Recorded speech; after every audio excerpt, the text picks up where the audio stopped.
نحمده ونصلي ونسلم على رسوله الكريم اما بعد فاعوذ بالله السميع العليم من الشيطان الرجيم بسم الله الرحمن الرحیم۔ حدیث مبارکہ کی مجلس چل رہی تھی، 20 احادیث ہم نے پچھلے سبق میں پڑھی تھی، اگلی 20 احادیث انشاءاللہ آج ہم مکمل کریں گے۔ قال رسول اللہ صلی اللہ علیہ وسلم وَكُلُّ بِدْعَةٍ ضَلَالَةٍ، آپ صلی اللہ علیہ وسلم نے ارشاد فرمایا کہ ہر بدعت گمراہی ہے۔ بدعت کس کو کہتے ہیں؟ بدعت ہر اس عمل کو کہتے ہیں کہ جس کی اصل کتاب اللہ سے یا سنت رسول اللہ سے یا خلفائے راشدین کے عمل سے ثابت نہ ہو، باوجود یہ کہ اس چیز کی ضرورت ہو اور صحابہ نے، رسول اللہ صلی اللہ علیہ وسلم نے یا قرآن نے اس کا حکم نہ دیا ہو یا کر کے نہ دکھایا تو اس کو بدعت کہا جاتا ہے۔ تو ہمیں اپنے دین کے معاملے میں ان چیزوں کو دیکھ لینا چاہیے کہ ہم کوئی ایسا عمل نہ کر رہے ہوں کہ جو دین کا حصہ نہ ہو، ہم اس کو دین کا حصہ سمجھیں، اس کو ثواب کا کام سمجھیں اور اس پر عمل کر رہے ہوں، تو وہ نیکی نہیں ہوگی بلکہ اللہ کے ہاں وہ گمراہی شمار ہوگی۔ رسول اللہ صلی اللہ علیہ وسلم نے اسی حدیث کو آگے بیان بھی فرمایا ہے کہ ہر بدعت گمراہی ہے اور ہر گمراہی جہنم کی طرف لے جانے والی۔ تو گویا کہ نتیجہ یہ ہوا کہ بدعت جو ہوگی یہ آدمی کو جہنم تک پہنچا دے گی۔ تو اس لیے اپنے اعمال کا محاسبہ کرتے رہنا چاہیے کہ ہمارا کوئی عمل و سنت کے خلاف نہیں ہونا چاہیے۔ حدیث نمبر 22 ہے لا ضرورت فی الاسلام، اسلام میں رہبانیت نہیں ہے۔ رہبانیت کہتے ہیں کہ آدمی اپنے اعزاء و اقارب کو، اپنی دینداری کو، اپنی دنیا داری کو سب کو چھوڑ دے اور ایک جنگل میں چلا جائے اور وہاں پر جا کر وہ اپنی الگ سے دنیا آباد کرے اور وہ یہ سمجھے کہ میں اس سے اللہ کو راضی کر رہا ہوں۔ اس کو رہبانیت کہا جاتا ہے، جبکہ اسلام اس بات کی قطعاً اجازت نہیں دیتا۔ اسلام معاشرت کو قائم کرنے کی اجازت دیتا ہے، اسلام تجارت کرنے کو کہتا ہے، اسلام اپنے بیوی بچوں کے ساتھ، اعزاء و اقارب کے ساتھ، والدین کے ساتھ حسن سلوک کا کہتا ہے۔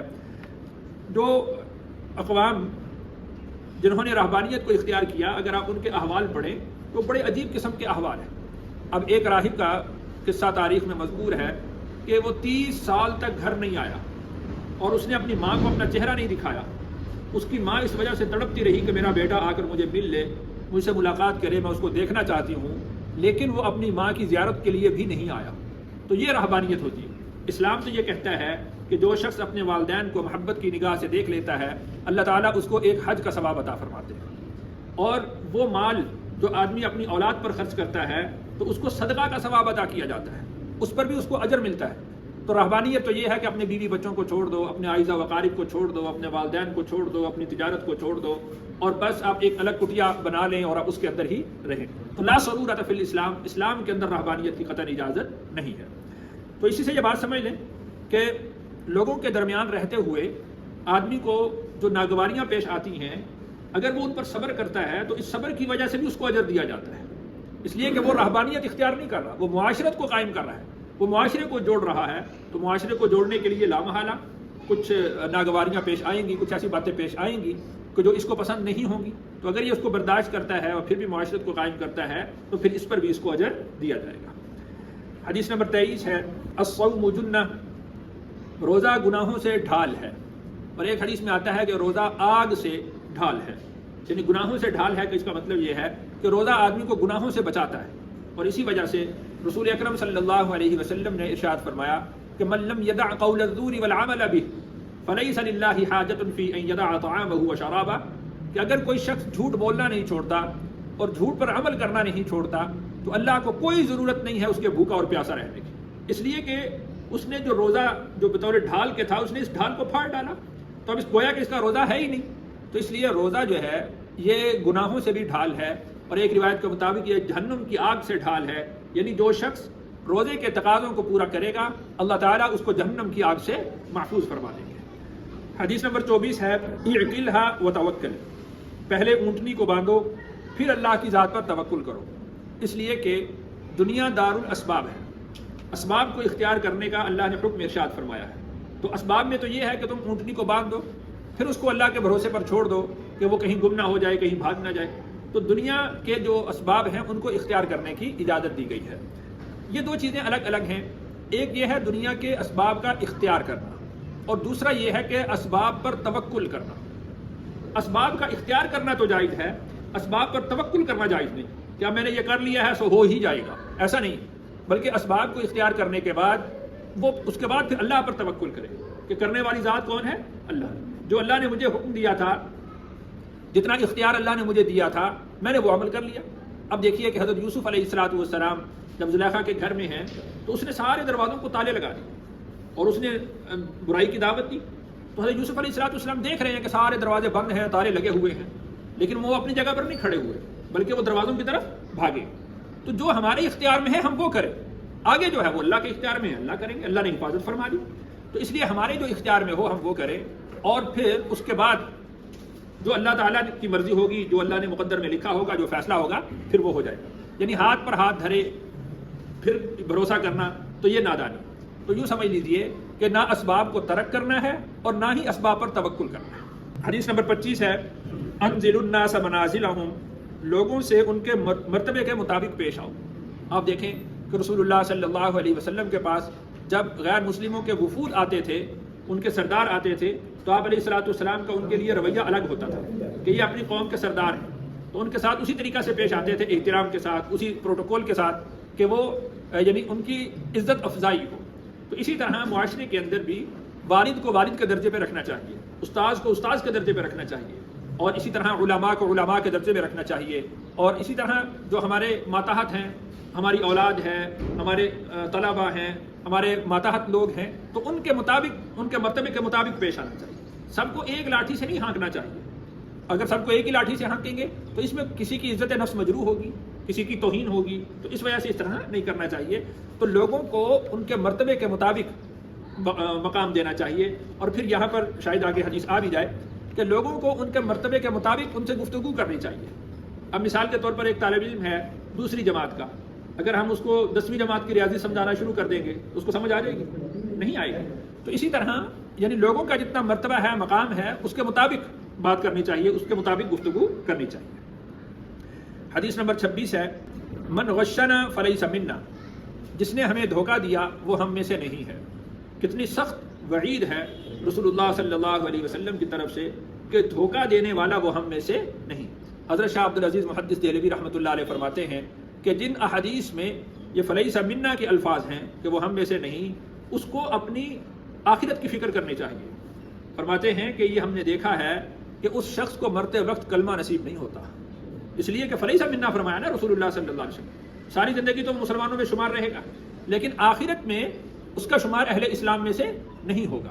تو اس لیے ایسے اعمال کہ جس میں رسول اللہ صلی اللہ علیہ وسلم نے یہ وعید بیان فرمائی ہو کہ فلیس منا، وہ ہم میں سے نہیں، تو ان سے بچنا چاہیے. تو یہ جو دھوکہ دہی ہے، یہ چونکہ معاشرے کے اندر بہت زیادہ ہے، تو اس سے حد الوسع اپنے آپ کو محفوظ رکھنا چاہیے، اپنے آپ کو بچانا چاہیے کہ کوئی ایسا عمل ہمارے سے یہ صادر نہ ہو کہ جس سے کوئی دھوکے کا شائبہ بھی پیدا ہوتا. حدیث نمبر 27 ہے، رسول اللہ صلی اللہ علیہ وسلم نے ارشاد فرمایا، المرء مع من احب، کہ آدمی کا حشر اسی کے ساتھ ہوگا جس سے اس کو محبت ہوگی.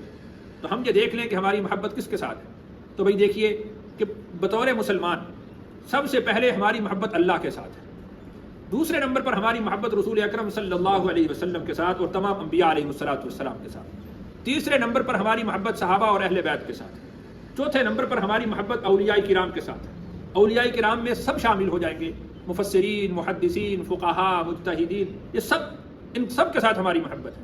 کوئی شخص نعوذ باللہ اگر اللہ کی توہین کرتا ہے یا اللہ کے رسول صلی اللہ علیہ وسلم کی اہانت کرتا ہے یا انبیاء علیہ السلام کی توہین کرتا ہے، صحابہ و اہل بیت کی توہین کرتا ہے، اولیاء کرام کی توہین کرتا ہے، ہمارا اس کے ساتھ کوئی تعلق نہیں. اس لیے کہ ہم یہ چاہتے ہیں کہ ہمارا حشر انبیاء علیہ السلام کے ساتھ ہو، اولیاء کرام کے ساتھ ہو، شہداء کے ساتھ ہو، صالحین کے ساتھ ہو. تو ہمیں ان کے ساتھ محبت بھی رکھنا ہوگی. حدیث نمبر 28 ہے، مفتاح الجنت الصلاۃ، نماز جنت کی کنجی ہے. اس لیے کہ نماز ایک ایسا عمل ہے کہ جو ایمان اور کفر کے درمیان فرق کرنے والی چیز ہے. اللہ تعالیٰ نے قرآن مجید میں ارشاد فرمایا کہ تم نماز کو قائم کرو اور مشرکوں میں سے مت ہو جاؤ. یعنی یوں سمجھ لیجیے کہ نماز کا ترک کر دینا یہ مشرکوں کا فعل ہے، یہ غیر مسلموں کا فعل ہے، اہل کفر کا فعل ہے. اہل اسلام کا فعل تو نماز کی ادائیگی ہے. تو اس لیے نماز کی پابندی انتہائی ضروری ہے. باقی تفصیل آپ حضرات سنتے رہتے ہیں کہ رسول اکرم صلی اللہ علیہ وسلم نے ارشاد فرمایا کہ جو شخص 5 نمازوں کو ان کے اوقات میں اہتمام سے ادا کرے گا تو یہ اللہ کی ذمہ داری ہے کہ اللہ تعالیٰ اس کو جنت میں داخل فرمائے۔ تو اپنی نمازوں کو ان کے اوقات پر پابندی کے ساتھ ادا کرنے کی پوری کوشش کرنی چاہیے۔ حدیث نمبر 29 ہے، الغیبۃ اشد من الزنا، غیبت زنا سے بدتر گناہ ہے۔ دیکھیے کہ زنا میں بھی دوسرے کی عفت تار کی جاتی ہے، اسی طرح غیبت میں بھی دوسرے کی عفت پر ہی حملہ ہوتا ہے۔ تو پھر غیبت کو زیادہ سخت کیوں قرار دیا؟ اس لیے کہ زنا کر کے آدمی تو یہ سمجھتا ہے میں نے گناہ کیا ہے، لیکن غیبت کر کے وہ یہ سمجھتا ہی نہیں ہے کہ میں نے کوئی گناہ کیا ہے، بلکہ یہ تو الٹی بات ہوتی ہے، یوں کہتے ہیں میں تو اس کے منہ پر بھی کہہ دوں گا، میں کوئی اس سے ڈرتا ہوں، یہ اس میں برائی ہے موجود تو ہم کہہ رہے ہیں نا۔ تو غیبت تو ہوتی ہی میرے بھائی اس میں ہے کہ جب کسی آدمی میں وہ برائی موجود ہو پھر اس کی برائی کا ذکر کسی کے سامنے کیا جائے۔ اگر کسی کے اندر برائی موجود ہی نہ ہو پھر اس کی برائی کا ذکر کیا جائے، یہ تو بہتان ہوتا ہے۔ تو غیبت اس کو کہتے ہیں کہ کسی میں برائی موجود ہے اور پھر آپ اس کی پیٹھ پیچھے کسی اور کے سامنے اس کی برائی کو ذکر کرتے ہیں، یہ غیبت کہلاتی ہے۔ تو اس لیے اپنی مجلسوں کو غیبت سے پاک کرنا چاہیے کہ ہماری مجلس کے اندر کسی بھائی کی برائی نہ کی جائے۔ حدیث نمبر 30 ہے، رسول اللہ صلی اللہ علیہ وسلم نے ارشاد فرمایا، اتقوا الشح، کنجوسی سے بچو۔ دیکھیے کہ مال کے خرچ کرنے میں 3 درجے ہیں۔ ایک درجہ ہے اسراف کا، فضول خرچی کا، ایک درجہ ہے اعتدال کا، اور ایک درجہ ہے کنجوسی کا۔